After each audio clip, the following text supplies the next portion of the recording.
जैसा कि आप सबको पता ही होगा कि कुछ कंपनीज ऐसी थी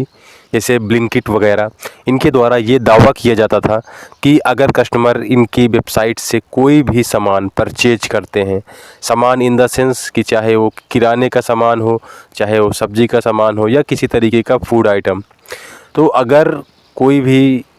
उनका कस्टमर उनकी वेबसाइट से ये सामान पहुंचाता था तो उसकी लोकेशन के हिसाब से कंपनी वो प्रोडक्ट 10 मिनट के अंदर डिलीवर करने का दावा करती थी। तो अभी बीच में इस 10 मिनट डिलीवरी के लिए जो आपके सांसद हैं राघव चड्ढा, उनके द्वारा एक बयान दिया गया था कि ये बिल्कुल भी सही नहीं है कि आप 10 मिनट में जो ये डिलीवरी का दावा करते हैं, अगर यहाँ पर ड्रोन की सुविधा हो तब तो वो बात एक तरीके से अलग हो जाती है, लेकिन जब कोई चीज़ ह्यूमन के द्वारा करनी है तो 10 मिनट का मतलब अपनी का कंट्री का हाल तो आप जानते ही हो। और जो बड़ी सिटीज़ हैं वहाँ पे कंडीशन ये होती है कि कभी रूट तो आपका पास में है, ये तो दिख रहा है, लेकिन कितना ट्रैफिक है और क्या चीज़ें हैं, रास्ते में प्रॉब्लम्स आ सकती हैं। तो ये जो एक्स्ट्रा प्रेशर होता था, वो जो डिलीवरी करने वाले बॉयज़ होते थे उनके ऊपर इसका प्रेशर थोपा जाता था। तो अभी जाके श्रम मंत्रालय के द्वारा इस पर संज्ञान लिया गया है और श्रम मंत्रालय के द्वारा ये बात स्पष्ट कर दी गई है कि अब से जो कंपनीज हैं जो 10 मिनट में किसी भी प्रोडक्ट की डिलीवरी का दावा करती हैं,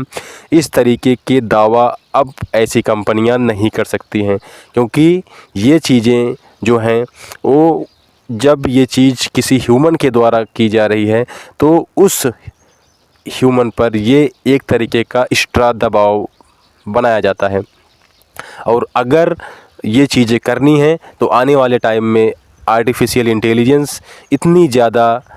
इम्प्रूव कर रही है कि आने वाले टाइम आर्टिफिशियल इंटेलिजेंस के द्वारा अगर ये चीज़ें ड्रोन के माध्यम से संभव होती हैं तो काफ़ी बढ़िया है। अन्यथा अगर ये चीज़ें बाय ह्यूमन होनी हैं तो इस पे तत्काल रोक लगा दी जाए। तो श्रम मंत्रालय के द्वारा जब इस संज्ञान लिया गया तो उसके तुरंत बाद ही ब्लिंकिट के द्वारा, जो कि काफ़ी बड़ी वेबसाइट और मानी जाती है, उसके द्वारा जो 10 मिनट में किराना के सामान और भी चीज़ें जिसको डिलीवर करने का दावा किया जा रहा था उसको तुरंत खारिज कर दिया गया।